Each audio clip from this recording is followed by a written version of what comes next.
Hey everyone, it's Carrie here for my life coaching tip of the week. And this week I wanted to talk a little bit about a phrase that I often use. And I think sometimes it confuses people. And the phrase is pay attention to the resistance. So the reason I use that phrase and I speak about it is because I think it's really overlooked, basically. I think that we often think that in order to move forward in an empowering way, that we only pay attention to the joy and we only pay attention to when things feel great and we're excited about them. And we think, oh, this is what I'm supposed to be doing, or this is the next right step because it feels good. And that is absolutely true. Definitely do that. But we also need to pay attention to when it doesn't feel good and when it feels heavy and when it just isn't working for us. And so the reason I wanted to speak about it this week is because in my last, I think 2 videos ago, I was speaking about the 2 questions I asked my son about the thing that he wanted more of, which is the joyful part, and the thing he wanted less of, the thing that maybe doesn't bring him so much joy.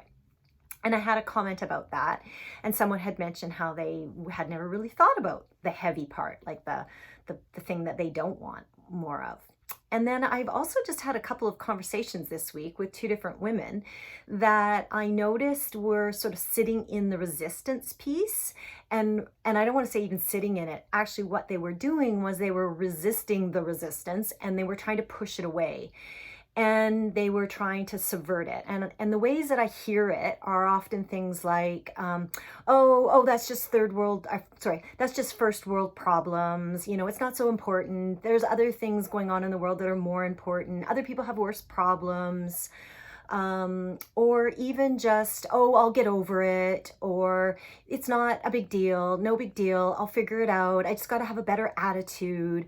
All of those kinds of things. And while I am a big believer in gratitude and shifting our limiting thoughts and finding ways to find the good in things like, when they're not great, you still try and find what you can to move through them and find the good in them.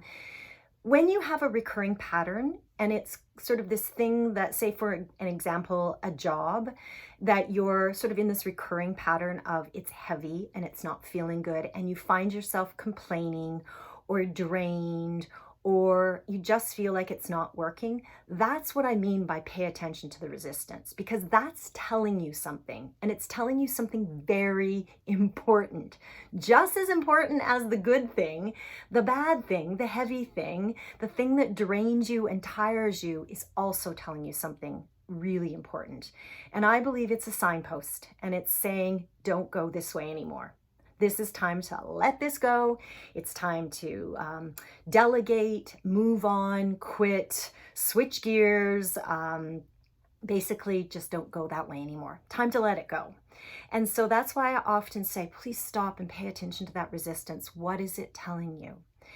And so in my life, I try and do that. I've left jobs at a certain point when I realized I was sort of continually complaining about the same thing. And then it was like, okay, well, this is telling me something. It must be time to move on. I've got my own small business. It's even with clients, when sometimes a client's not the right fit for me and it's got nothing to do with them personally. It's just for whatever reason, we're kind of, and then I have to sort of look at it and go, should we move forward together anymore? It can be in so many areas of our life. And I guess what I'm saying is don't downplay it, pay attention to it. Ask yourself what it's about, sit with it, honor it, treat yourself kindly. Don't try and push it down and subvert those feelings and pretend that they don't exist, because they're there. And they're there for a reason. And your life matters just as much as the next person's. And yes, there are greater things going on in this world. We get it. But your pain is important too. So please pay attention to that. So let me ask you, this is my tip for the week. Let me ask you, what area in your life are you finding there's some resistance, some heaviness, some drag? It could be a person, it could be a thing you're doing. Where is it? And can you sit with it, first of all, maybe find something, what's the message for you? And then if there's a message that you get that's clearly telling you to let go or, move a different direction, what's one small step that you can take towards doing that for yourself? I'm all about the ease, man. At this stage of my life, I'm all about the ease. Life should be easy. It doesn't have to be so difficult. And let some of those heavy things go, okay? I wish you well. That's my tip for the week. Good luck. I would love to hear your comments. And if you like this video, scroll down, give it a like. You could subscribe as well. That'd be awesome. Thanks, you guys. Have a wonderful week. Bye.